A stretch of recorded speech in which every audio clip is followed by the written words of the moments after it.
My name is Evan Mollick, and today I'll be presenting on the generational disparities and expectations of care. So, what makes for good care? All this information is pulled from the National Library of Medicine from a book called Crossing the Quality Chiasm. The first topic is safety. It's important that patients who are coming in feeling unsafe or not well, that it is important that we don't add to their discomfort or to their pain. And this is all done through evidence-based decision making. It's important that each decision that's made is done in an evidence-based way from either experience or research. This allows for patients to have autonomy, for patients to engage with the physician in order to figure out what's best for them. This lends itself to our next topic of transparency, which is done through building trust through shared knowledge, having that free flowing of information between the physician and the patient. Our third topic, and debatably most important, is patient-centeredness. It's important that each interaction that we have with patients is customized for that patient's specific need. It's important to have a standard of care, but it's also important to be able to pivot from that standard of care based on the patient's need. Personal anecdote for me is that this topic really came from my own experience over the summer while shadowing for a general practice pediatrician, where I saw the disparities between generations of grandparents, parents, and the children who are the patients. And I found that each generation, deeper than just their maturity level, needed to be communicated with in a different way.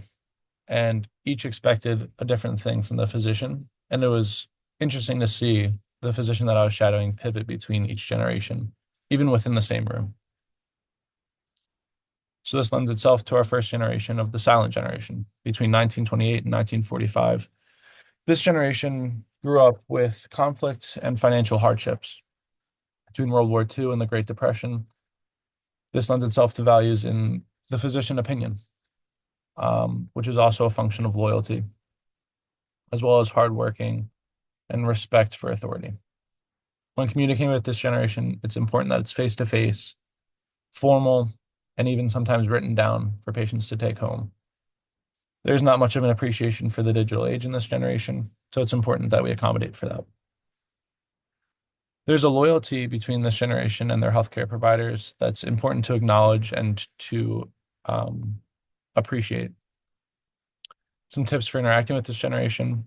It's important to prioritize personal interactions and to leave room for conversation with this generation in order to build that trust and build that personalization through that conversation.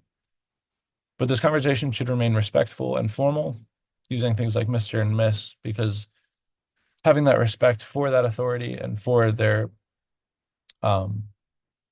superiority as an older generation is important, and they will respect for that. The next generation is baby boomers between 1946 and 1964. This generation's childhood was characterized through social change and economic personal prosperity, through things like the Civil Rights Movement and coming off of the Great Depression, lends itself to values in strong work ethic, independence, and self-fulfillment.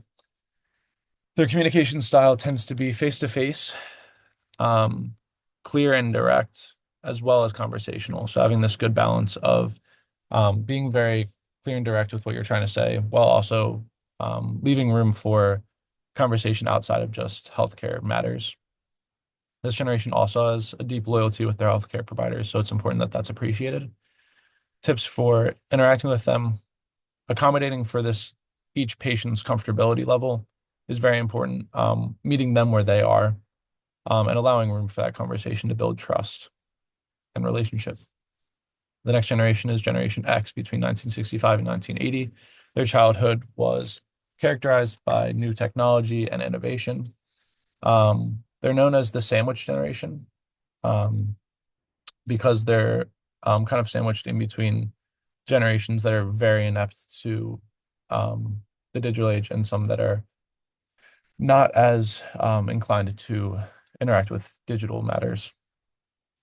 This generation went through the rise of technology, the Cold War, the AIDS epidemic, as well as rise in divorce rates.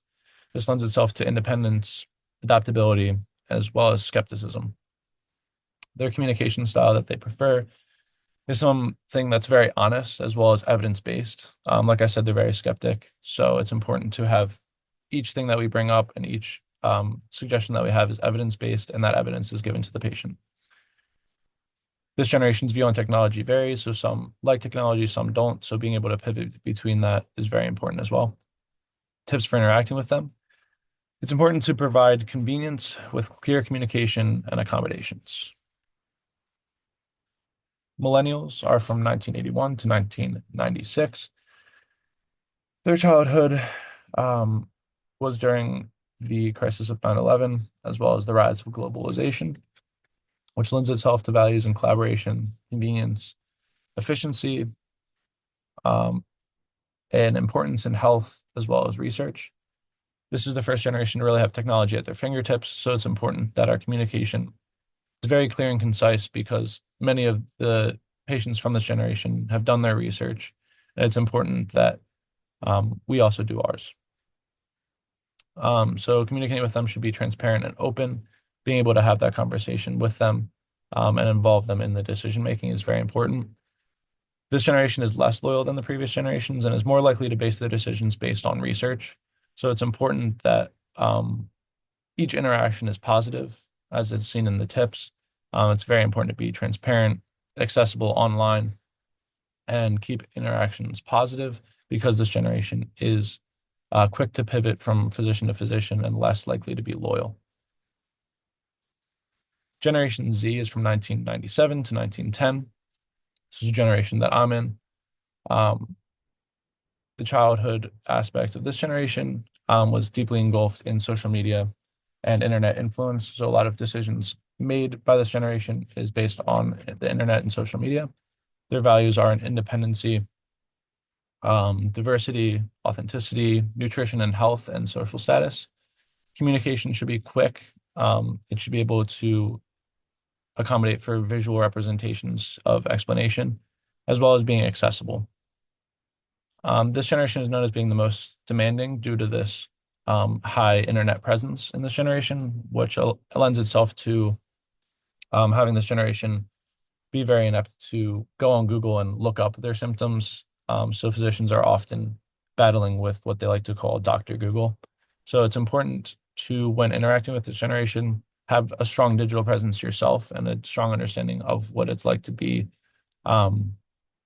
interacting with digital things, so you can best communicate with this type of patient, as well as having a deep knowledge of preventative care. Like I said, they have values in nutrition and health, so it's important that we ourselves also have a deep knowledge in preventative care and how to best boost nutrition and health for this generation. In conclusion, it's always important to lead with a patient-centered approach, as I talked about earlier in this presentation. There's no cookie cutter approach for one patient.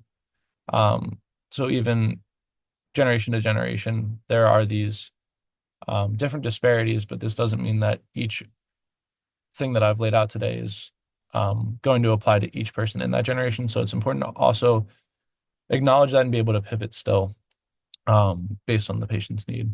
A NIH research on ER physicians found that 70% of physicians report conflict arise from generational disparities. And this is actually from between two physicians, so physician to physician conflict, which I found was really interesting because even physicians themselves find themselves conflicting with other physicians who are thought to speak the same language of healthcare. So even physician to physician interactions can be difficult across generations. Each individual patient should be seen as such, with their own background and own needs. We treat individuals, not illnesses. It's also important to find a balance between each generation's need, having that traditional healthcare of the silent generation, while also having the digital convenience of newer generations. It's also important to train staff properly to adapt to patient needs. The best care can be given when all patients are treated well and equitably by all staff, and having each staff member have a very deep understanding of how to treat each patient. Thank you.